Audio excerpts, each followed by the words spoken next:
So the pandemic happened. We were training. I talked to several people who train in jiu-jitsu, and I won't mention their name because I don't know if they want to, but we're spur in the moment conversing here. He was like, dude, I'm not training and I'm a black belt. I just don't know what's going to happen. So he just made me feel good about, like, you know what, it might be good for your neck right now.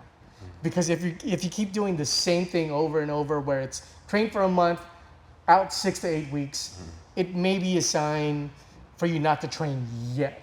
And during that 2-year break, then I found John, which is ironic because on IG, if you forget to like someone's post, the algorithm throws you off. So I didn't even get to see most of your posts. And then he posted something on February where he offered just for this month a discount. And then it was just one of those weird things because it's like, okay, this might be a good time because I just shot Home Below, shot Kenny Florian, Leo Vieira, we went to the picture lock.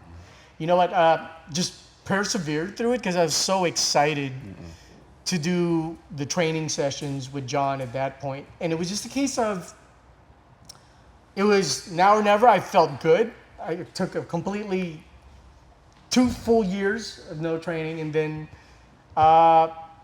knock on the mat, it's been 2.5 months. My neck hasn't throbbed. That's Nice. awesome. I remember you'd always, every time we talked, you were just like, something's off and it's not getting any better, or just. And I come off like a bitch, you know. I mean, For sure. No, but it was legit. No, Right. I mean that makes sense.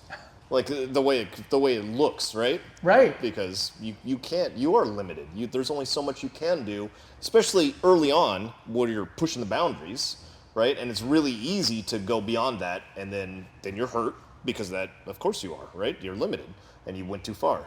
But then it looks like, gee, you're the guy now that's always hurt, right? And that sucks. Nobody wants to be that guy. But if we don't take care of ourselves properly, it's easy to become that guy. Right? I think people forget that unless they've been injured seriously, especially like somewhat recently, right? Because then it's right there and like, oh yeah, I've been that guy, right? I think anyone that's trained long enough has been that guy for at least a little while. So, but in the beginning, you never want to be that guy, and it's foreign, and you feel like you're a failure or something. But it can happen to anybody. Like we're becoming good friends. We're good friends, and it's like one of those cases where I felt so insecure if I went back to Jean-Jacques. Sure. Because they'd be like, oh, it's this guy though, the 3-month guy. He's here for 1 month, takes 2 months on break.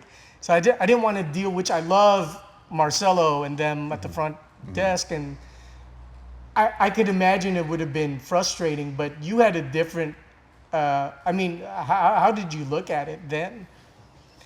And it's tough because we're friends, right? So you immediately forgive your friend. Sure. But from the perspective, if you didn't know me, how would you?